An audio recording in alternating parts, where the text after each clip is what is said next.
Welcome to the Point 101. I'm your host, Gail, and today we're diving deep into a topic that touches the heart of every parent and guardian: God's promises for our children. Join me. Hello, everyone. Welcome, welcome, welcome. It is Sledge here. And as I said yesterday, Sweet Lips will be back next week. Um, so we are going to continue on with positive discipline for our children. Okay. So do not forget, and for the ones that's just joining, we are discovering different ways to parent our children. So, how can I say it? So that they may become productive citizens? No. So that we can break the generational curse, okay? Because, as I said before, there are different ways. Some of these ways that we are using is just not working, and our children are going out on these here streets, robbing, stealing, lying, and unliving others. And I just believe that if we try a different method, with it first being at home, because what they learn at home is what they will do in the streets. That we know for sure, right? And so if the home is always a place of anger, fighting, what do you think they're going out in the streets if they don't know how to manage, or they have never been taught how to deal with their emotions? Then to me, they are more likely to go outside of their door. And whatever it is that we are doing to them in the home is what they will do to others outside the home. And we need to be that village. Oh, just one second here. We don't want YouTube or Facebook coming with their strike pens. But so we are giving you different ideas, different scenarios that will help you with your child, our children. As I said before, we are at a point in time that we need to help one another out when it comes down to our children, because I just truly believe, and I really need to look up that statistic, because to me, it seems like maybe every day. Hello, Cassandra, that someone's child is being unlived at the hand of another child, but mainly at the hands of a parent that is frustrated.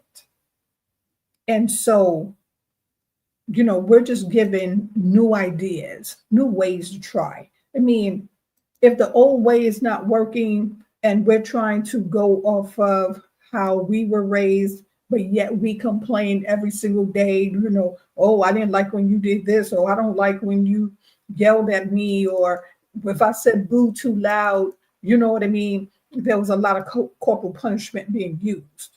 Like, we need to get away from that. An angry child is a child that will go outside of your door and harm someone else. And sometimes we don't realize that we need help. We need help, yet we refuse to open up our mouths and ask for it. Because, we're just too proud. We don't want anyone in our business, all the things that should not even matter.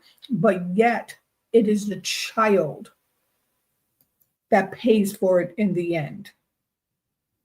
So I will continue. Yesterday's topic was very, very good. I had someone sharing a testimony of what they are going through. And that's what it's all about. It is about being there for one another, sharing the stories without going into a lot of details, but yet saying, this is what happened to me. This is what I am going through. Can you please pray for me? We need to continue to be there for one another. Again, hashtag bring the village back. Oh, excuse me. Hashtag bring the village back. We need to bring that village back. We need to help one another, watch out for each other's kids. We need to be that extra set of eyes. We need to help with, oh, let me get the kids to school and back for you, especially for a parent that's out here having to work like a slave just to keep a roof over their child's head. Now, when work is involved, I can see helping out. I can see it. And that way we're not sitting here, talking about how the child went to school and never came home. You see someone mysterious hanging around your door, text, call. Hey, what's going on? Because a lot of times these predators are preying on these young girls and boys. So we're not going to count them out. And the next thing you know, you just hearing in the news, oh, he came by her house and picked her up. They met online. You are still responsible to monitor your child's online activities. Doesn't matter how old you think that anything 18 and under in your door, you are responsible for. So monitor it. And, we need to get back to the parenting and not always assuming that we are the friends. Oh, that's my best friend. No, no, no, no, no. No, that is a child that needs guidance. And it's up to us to take that time to show them love, but to discipline in a positive way. Because if we continue to yell and scream and strike, they will go outside that door, yelling, screaming, and striking. And if you never said, oh, I really understand, let's just sit here and talk about it, do you think they would know how to negotiate? No. Do you think that if someone did something to them and they came to apologize, that they would accept that apology? No. Because you never accepted their apology. And you never did acknowledge the role you played. But I said this before. If you have been through any type of trauma in your life, then you as well need counseling. You cannot help someone if you cannot help yourself. And that's just plain facts. You cannot help someone if you cannot help yourself. So we will continue. We will have these side conversations about things that are happening across this world, around this world. Yesterday, it was the mom that lost her 2 children in the Detroit weather because she was homeless. Sad, but we had a discussion there. And, we just have to keep her in our prayers, because that is a lot for a mother.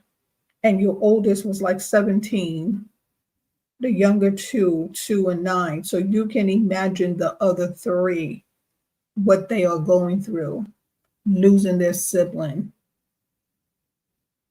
in a situation that was out of the mother's control. So, when it's all said and done, we all going through something, but we don't have to go through it alone, okay? So let me finish logging in here.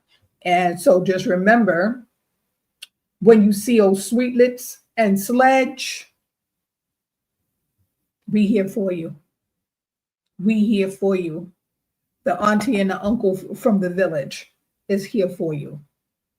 And we will continue to shed some light and provide as much information as we possibly can about changing our ways, knowing how to parent in a positive way instead of assuming that everything has to be yelling at the top of your lungs, swinging your hands, kicking your feet, just harming a helpless child that depends on you.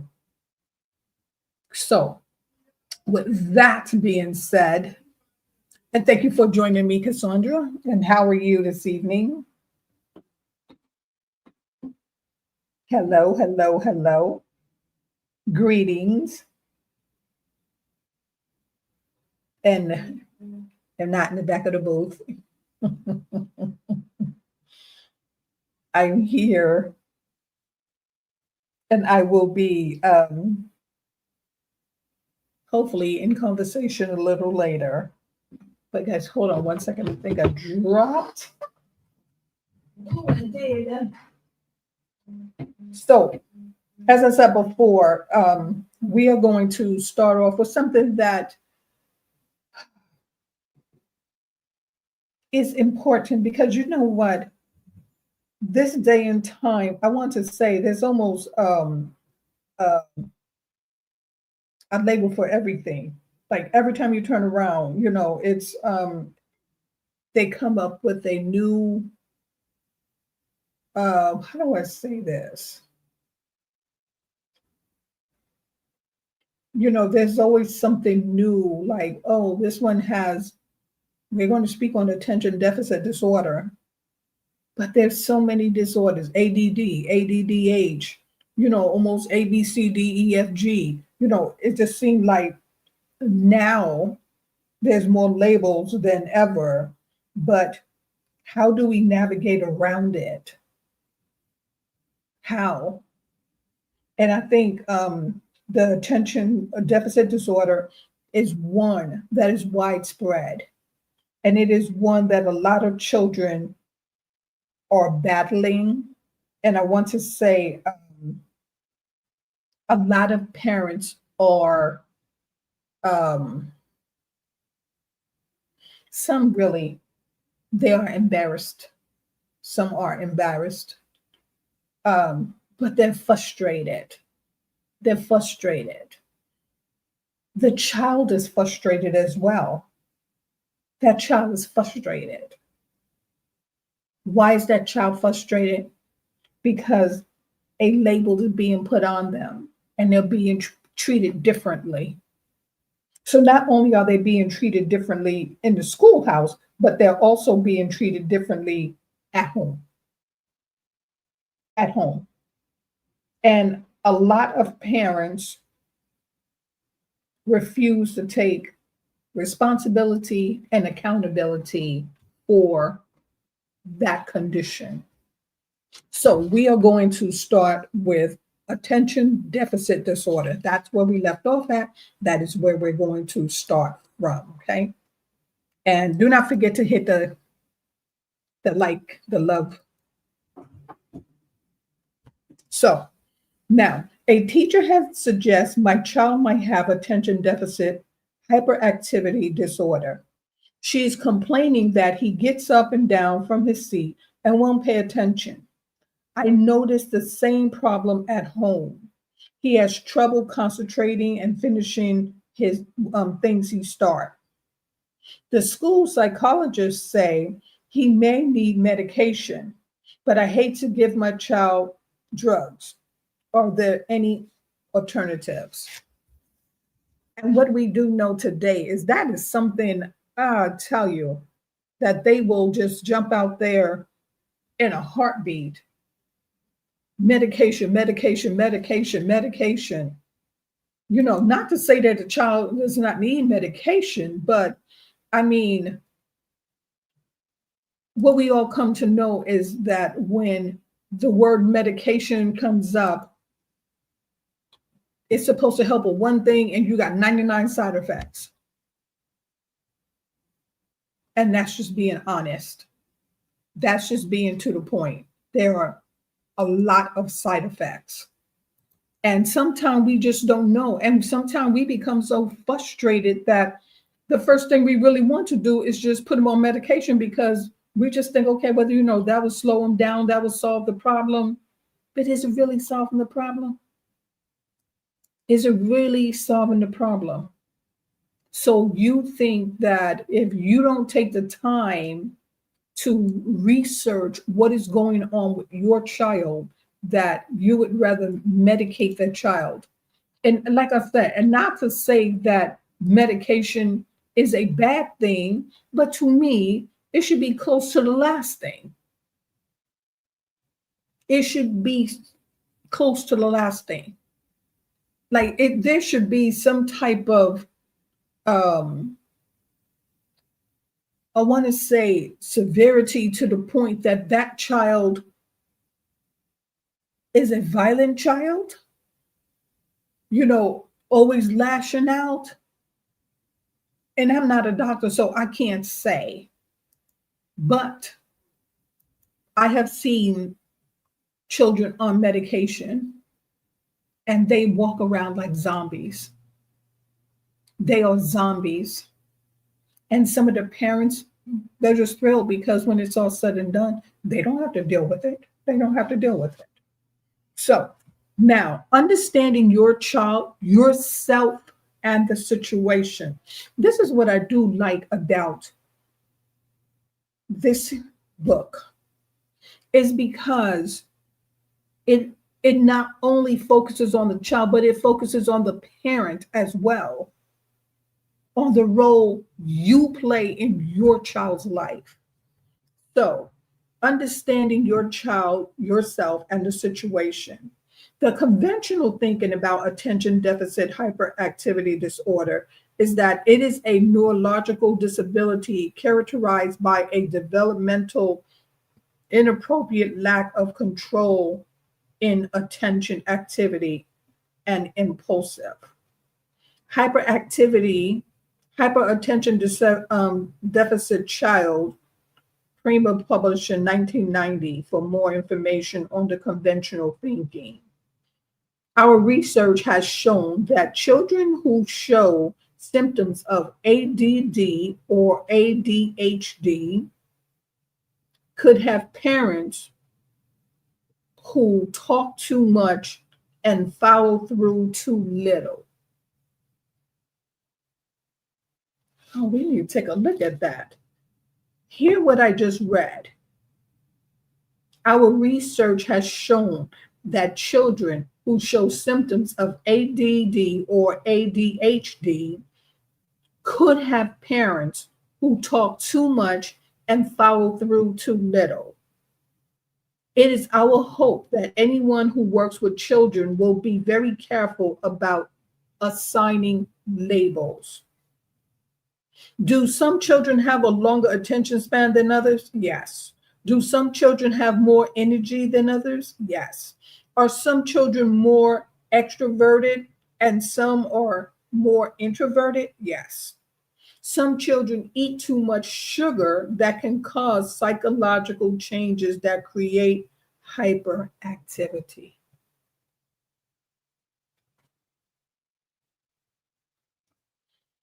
So when you look at this, now can you say that the parent, some of us are the reason behind this disorder?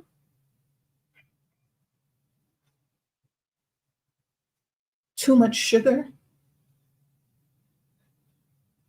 Can we say, I told you before, sometimes when I pause, when I'm reading, it's just something that has me curious. And I'm just thinking like, whoa, this is a whoa moment right here. Because I myself, until I decided to share with you, would have never put sugar and ADD or ADHD together. That sugar can cause psychological changes that create hyperactivity. Some parents and teachers use teaching and discipline methods that drive some children crazy. Children need to learn socially acceptable behavior and skills. But the truth is that children are just different, and not every child will be able to fit the expectation of what a good child is, the expectation that we put on them. So, a lot of times, as parents, when you see it at home, again, do not sit there and ignore it, but try to trace back now that we know there's a lot of sugar that we are given. And Lord knows that we give our children a lot of sugar. I don't think there's anything they eat today that um, doesn't have sugar in it. Again, sometime when you don't know, you don't know. If you're sitting there and all the Fruit Loops and the Apple Jacks and all the candy, the lollipops, the popsicles, the cookies, all of those things, are we overloading them? Are we overloading them? Because we look at it and say it's a treat. But is it really a treat when it's causing them harm? We have to pay attention to that. I would have never put that together. The disease model is one way to understand behavior. We will share another way. We know we are dealing with a very controversial subject, and we sure you will want to investigate other theories. Just be sure to include all the latest research on serious negative side effects of drugs when you're reading about the subject. And now, see, if you're one of these lazy parents, you can't be lazy. Once someone is wanting to put that label on your child, it is for you also to do the research. So when you come to the table, there are things that you can refute, there are things that you can go along with. But if you don't do your homework and you just go along, you know what? Well, I'll just wait for them to say whatever. And whatever they say, it goes.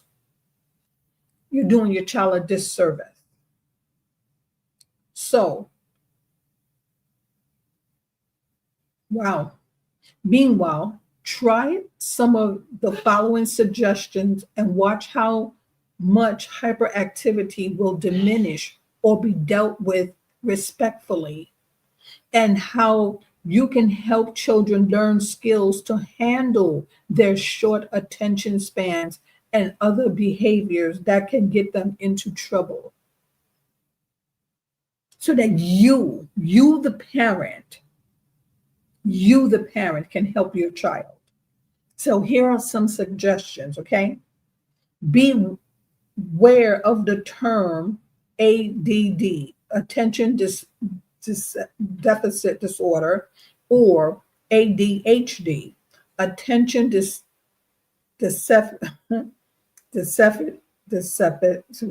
go get it right, deficit hyperactivity disorder, because they often are used as a catch-all. Avoid labeling your child, because the label can become a self-fulfilling prophecy, and you may be missing something else that is really going on with your child. We're going to learn today. And that's why it's so important that we as parents do our research. Somebody say, is this, don't just go along with it. Research it, ask questions. Research it, write down on a paper, get that pen and paper out and write it down. When you go to these appointments, put those questions out there. Watch the body language. And it's sad to say, but I'm going to say it because it's true. We need to watch when we go to the doctors. the body languages, because sometimes it tells a different story, and that's just truth. We just live in a time today, in this world today, whereas, it's just the big pharmaceuticals, and everybody's getting a cut from here and a cut from there for their medication. We just need to be honest. And that's why we are to the point. That's why we are to the point 101. That is why we are to the point 101, because there are times that we're told something, and what we don't understand is who's getting a kickback for what and from what. It is your responsibility as a parent to take what is being told to you, get a second or third opinion, research it until you are satisfied. But not only research it, but you yourself have to put the work in. You can't wait for these doctors and the school teachers and everybody else, because this is your child. It's your child. And as I just read, sugar plays a big role in this. I would have never put sugar and ADD or ADHD together. So, make a special time a priority and find ways to truly enjoy your child during this time. Be sure to notice and celebrate success of any size and encourage your child's area of interest. You hear that? You have to get involved with your child. You cannot just look at your child as a label, because it is your child. Be willing to help your child according to his or her needs, based on what your child actually does, as opposed to what may be expected of his or her age group or intelligence level. And there we go, putting this expectancy and labels on them. Now, let me just read that again, because that's very important right there.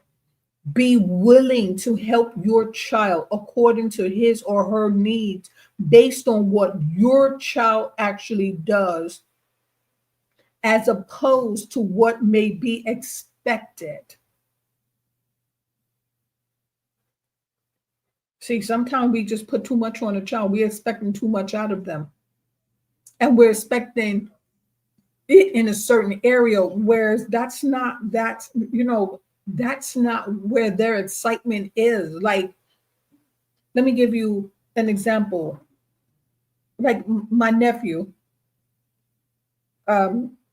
he has ADDH. Oh, I'd be so confused with ADDH, ADDOPP. Like, look, but when it comes to building things, that boy is very, very smart. When it comes to learning, he learns differently, but whereas he was not speaking at all, but he knew the alphabet, he knew his numbers, he knew the colors, and he just couldn't verbalize anything. And if it was something that he did not like, you would know, because it was tossed. If you blink your eye 2 times, he was a runner. He would be out. I can't tell you how many times we had to chase that boy. But when you watch him, he loves to learn. He loves to, like, you can show him, he can see something one time. You can take a puzzle apart and put it right in front of him. He can't verbalize, but he can put that right back together. He can put it right back together. Whereas my other nephew, he had it to where he just became possessive. Like, if that toy was right there, and whether he was playing with it or not, that toy had to stay in his sight. But then they both had this touch, one did not like light, and the other one was something with texture. It was a thing with texture, the food texture, the texture of anything. But when it was all said and done, like he walked up my couch, deet deet, and what did he draw? People, it looked like hieroglyphics to me. And in between that, he had written down some math problems. Like he was 7 + 2 is 9, 7 + 3 is 10. You know what I mean? Like, and then he wrote his name. And I'm like, and I keep saying to his mom and dad, like, that boy's a genius. And now at 5, he's starting to speak more. He'll ask you, how was your day? And he just calls me Baba. Baba, I want your computer. Baba. He is just talking. The dog's barking, and I'm looking like, whoa, late, but still, he's always had it in him, but he just could not, he was just nonverbal. And now he's verbal, but you can tell and see how his vocabulary is increasing. It's increasing. My other great nephew, he's 5, so he's 4, and you can write out a sentence. Mm-hmm. He can read that sentence. He can read it, whereas the other one can't. He can't verbally read it. You know what I mean?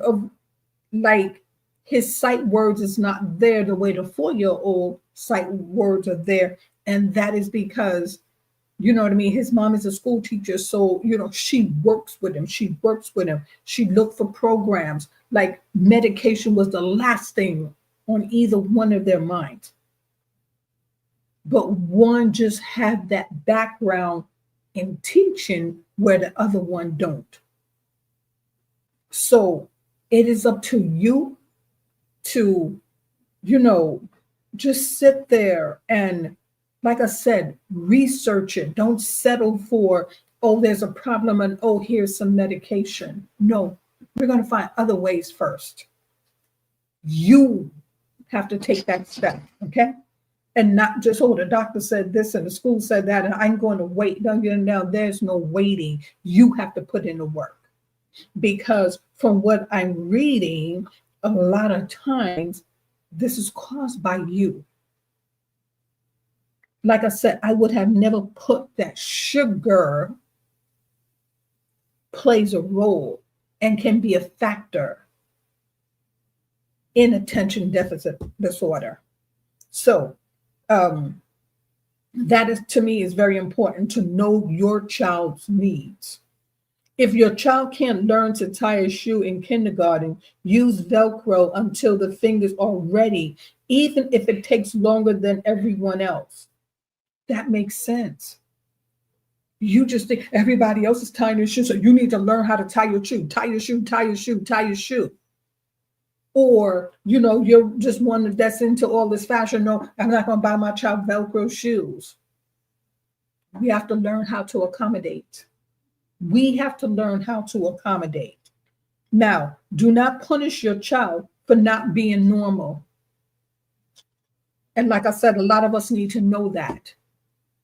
A lot of us are embarrassed.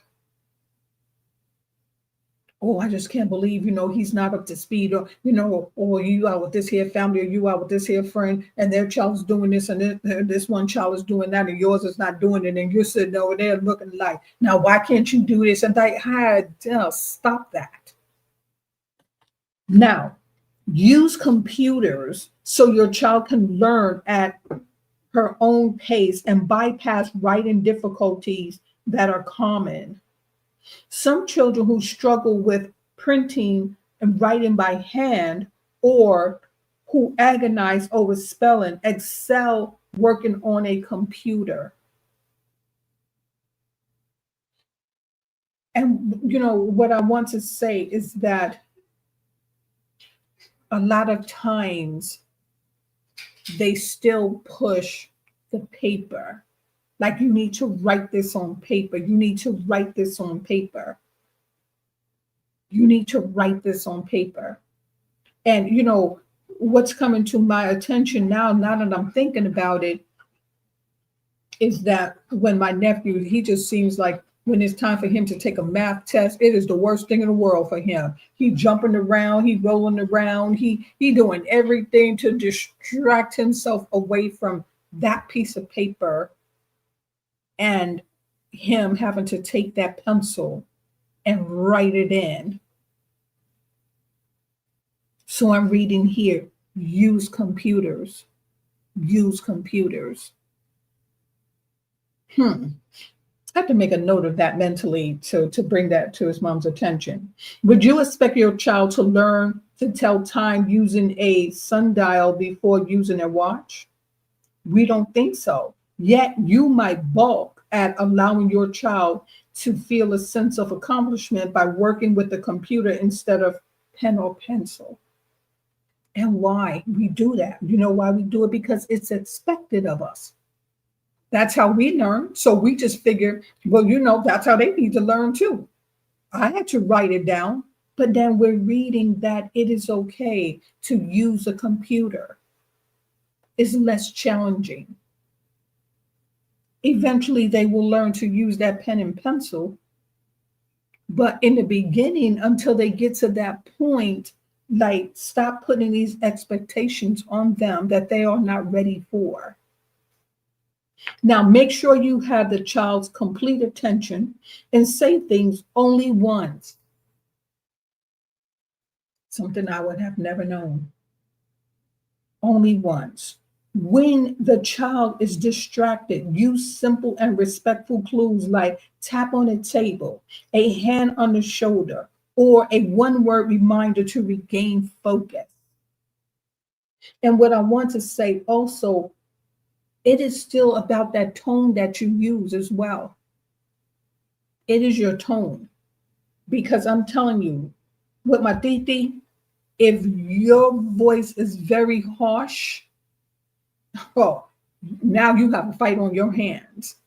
Because not only is he going to shut down, but before he shuts down, he will let you know. He will let you know. Because he's one that's tossing things. He's one that's falling out. He's one that will suddenly, you ask a question and he looking at you like, why are you still here? He's angry and you can see the anger. So again, we have to watch our tone. You know how it was back in the day. It's not what you say, it's how you say it.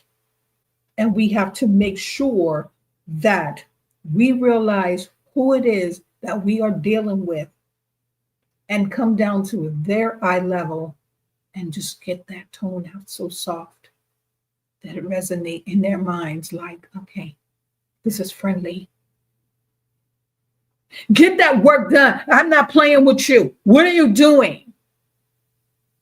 Now, you're hostile towards that child, so you don't think he's going to be hostile back. So you don't think his guard is going to be up. You have to be careful of that. Pay attention to the ways that you may be invalidating the uniqueness of your child or putting pressure on her to perform according to your standards instead of her ability.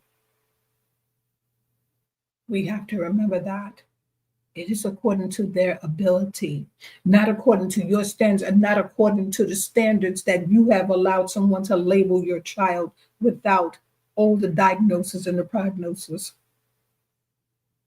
Because sometimes it's just something small that's missing that can just click. Now, planning ahead to prevent future problems. Use positive discipline tools to minimize misbehavior and encourage the child's best efforts. Attend parenting group and read, practice, and review each topic in this book. Don't stray from the positive discipline path. Don't take advice that is based on rewards or punishment. One of the first things to do is notice your behavior. This isn't meant in a sense of blame. Just be aware of what you are doing. Are you too busy to give your child enough time and attention for teaching and encouragement? Are you making demands instead of getting your child involved in finding solutions? And a lot of times we are making demands. We are trying to get them to meet our demands because someone put a demand on us.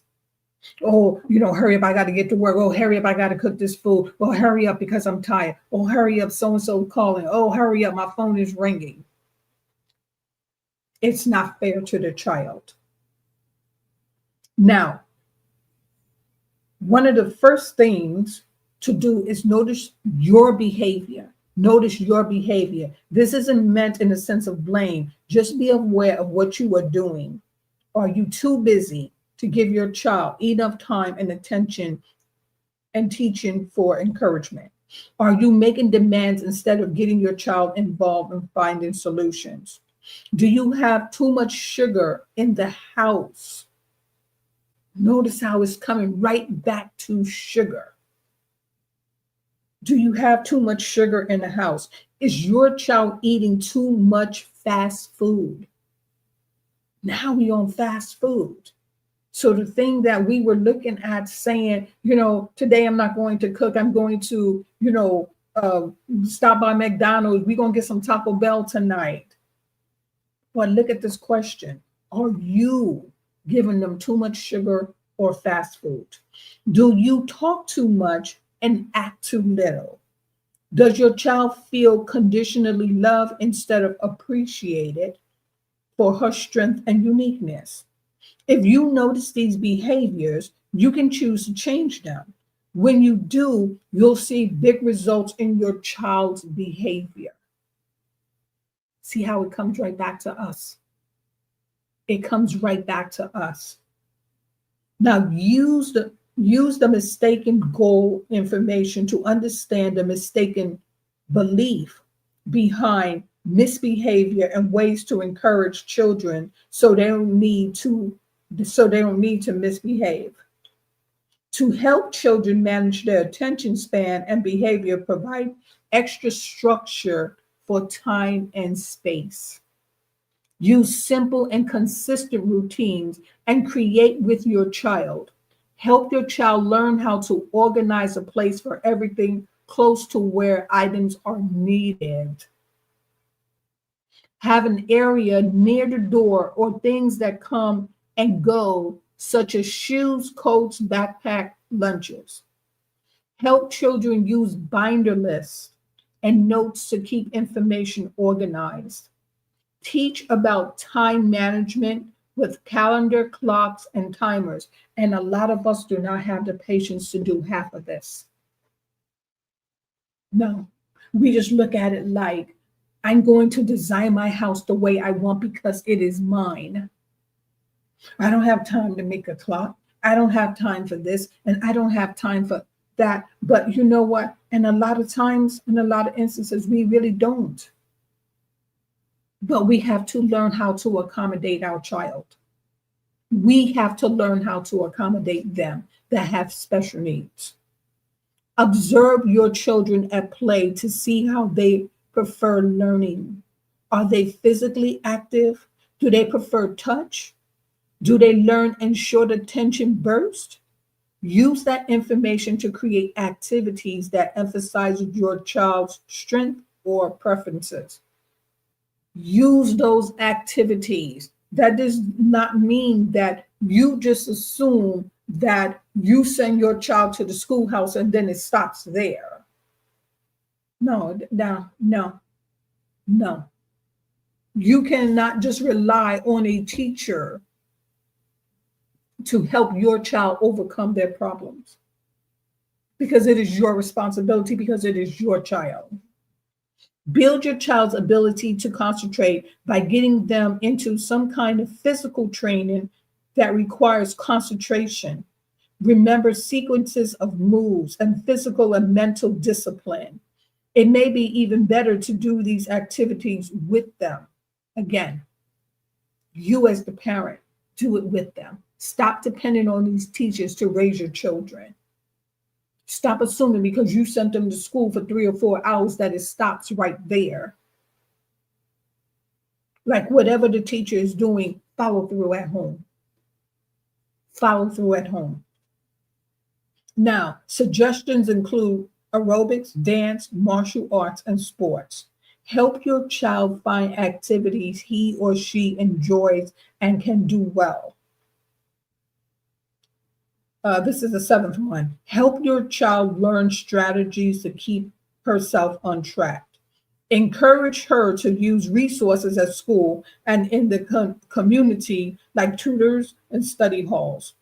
Listen to her concerns about problem teachers, subjects, and encourage him or her to research alternatives for some classes, including independent study. Be an advocate for your child.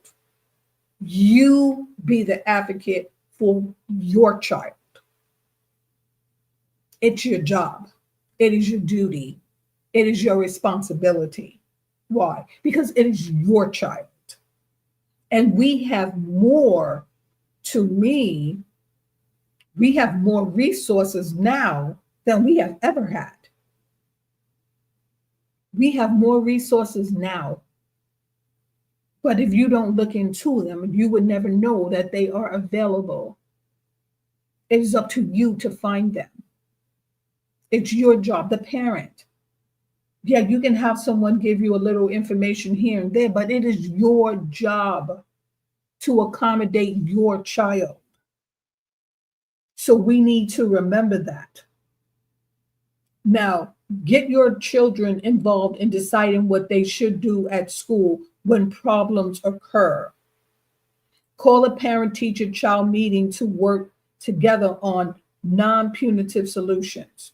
Some children decide it is best if they can walk around the room a few times and then return to their seats without getting in trouble. Others may need a quiet corner where they can go to spend more time on a task. And let me tell you how I know that works. Well, my nephew kept getting in trouble. And I said to him, when you get angry, just count to 10. I said, if you're still angry, then count to 20. And when I ask him, what do you do when you get angry? Oh, I just count. If I'm still angry, I'll count again.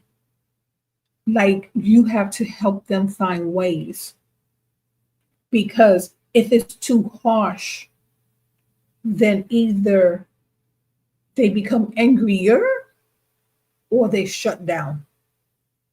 And let me tell you from experience, when they shut down, it is almost as if you're talking to a wall. But you must never lose patience, because if you lose it, then you're showing them that it is okay to lose it. So prioritize your time and energy. An activity schedule that is too full or that doesn't allow for reasonable routine will soon lead to disaster. Hear that. An activity schedule that is too full or doesn't allow for reasonable routines will lead to disaster. So that is where, I think it's 12. It is. So that is where we are going to stop. And tomorrow we will do life skills children can learn. Okay? Life skills children can learn. Like I said, I will provide as much information as I possibly can. I will do the research so that I can share. Like, I don't have a young child. I may have nieces and great nieces and nephews, but I want to learn because, a lot of times I'm coming in contact with them, but I'm going to share so that we can get away from that old school way of thinking and make use of the programs that's available. Like, and you hear me say now more than ever, we don't know how long these programs are going to be there for. Because if I'm not mistaken, education is on the chopping block. And that is why, as a parent, it is your responsibility to learn as much as you can. It is your responsibility to eliminate what needs to be taken away to help your child. Again, sugars, I would have never put that together because I don't have a child that has attention deficit disorder.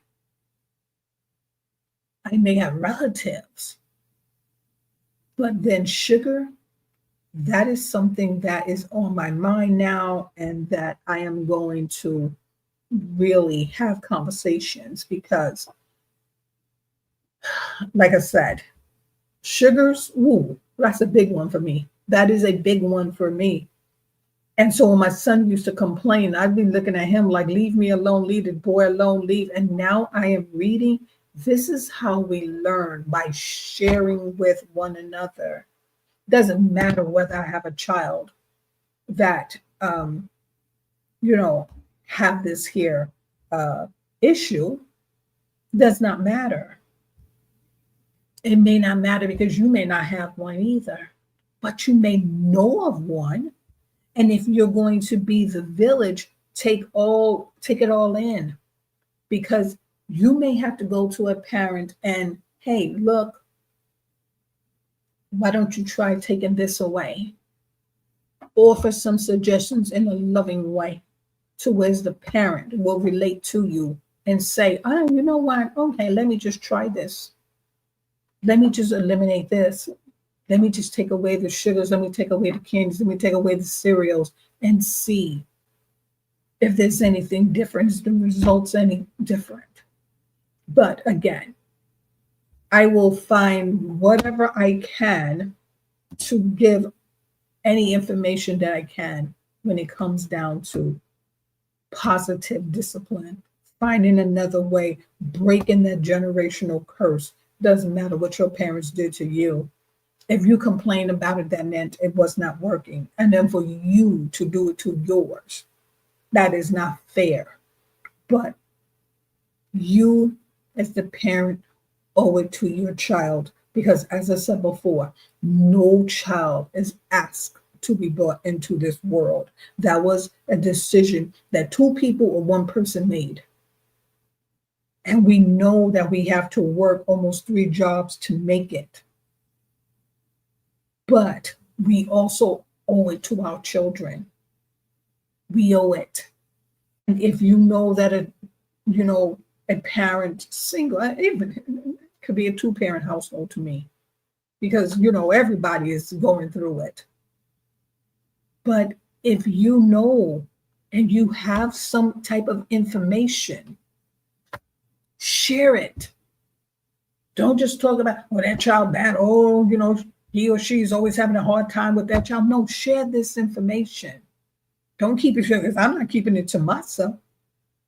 I'm telling you, whatever I learn, whatever I can read, I'm going to take that time and I'm going to share it with you. No, I know I may have the intentions on being on every night, but sometimes it's just impossible. But then I will post. So when you go to my page to the point 101, let's talk about it on Facebook, and you see me just saying, pray for our children, be the village for our children. And I mean it. Hey, it is heartfelt. This is what the Lord have put on my heart. This is what I'm doing. This is what I will be talking about until we say, I think that message is loud and clear. And right now, that message is not loud and clear because we keep making these mistakes. We make them as parents. We have our children, we love our child, we want what's best. And sometimes we're not giving them what's best because we don't know any better. So if you have a child with attention deficit disorder or ADHD, I believe, and you are piling them up with sugar, you are harming them. You are causing more harm than good. Now, I did the research, I did the reading. Now you can take what I just said and you can add to it by going to look that up yourself. You look it up now. Sometimes somebody can come in and they just give you a crumb. You take that little crumb, you can make a whole big bread with it. It's up to you because it is your child.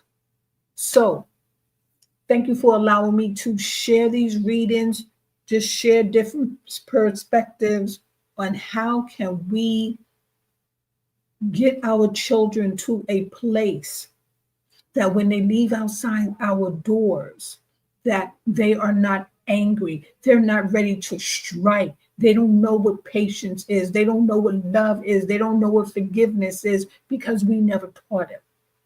And we don't know because it was never taught to us. So, again, let's keep this community going.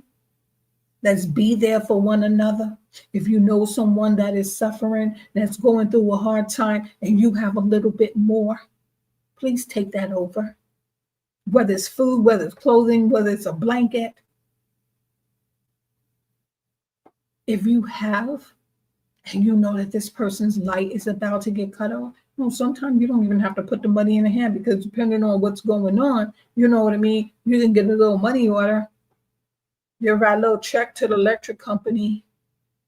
But we have to come out of this me, or it's not mine, it's not happening, because everyone gets a turn. It may not be in the same area, it may not be about the same thing, but everyone gets a turn. And some of us, we have survived it. And so when we come to you with this information, we're coming in love. Not to say that, oh, you're a bad parent, oh, you're horrible. Because parenting does not come with a handbook. They make them now. You know, and a lot of people will look, you don't need a book to raise, you don't need, when you don't know, you don't know. When you don't know, you do the research. You do the research. So, again, thank you for watching. If you have a comment, don't forget to put it in the comment section or send an email to the.1018. Sorry I did not post a link, but normally I post a link and you can follow that link, and let me just put it there so you would know what it looked like the next time. Okay, so this will be the link. Gail, you're always late with something, but it's okay. Better late than never. There's the link.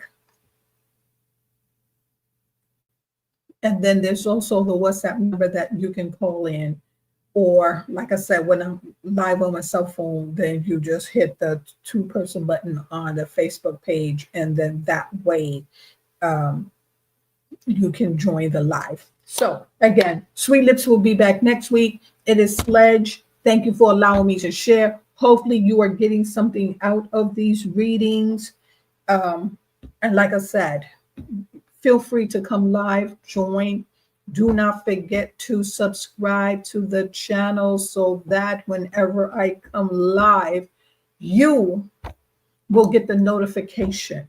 Do not forget to like, share, comment, especially like up the live so that more people can be reached. More people can be reached. But again, when you see the questions posted, let me say this also. When you see the questions posted on my Facebook on He First Loved Us, because that is where, no, on To The Point 101, because that is where my discussions about the children are, you know, a lot on the page is just, at this moment, it's just based around our children. Okay, so feel free to just go there, you know, add your comment. And like I said, share. If you know about something in your area that's going to help a person with a child, feel free to come on and share, take advantage of all that is left, all that will be left. Make sure that you are invested in your child, okay? Because what was free before, what was available before, we just keep hearing all these different stories, but it just seems like everything is on a chopping block. So we have no choice really outside of sharing with one another, providing information that's going to help our children. Okay. Cassandra, thank you and blessings to you as well. I will see you all. No. That is on my reading, but on Sledge and Sweet Lips, I don't know where you're going, but you got to get up out of here. That is how I end it. I don't know where you're going, but you got to go. Get your hat.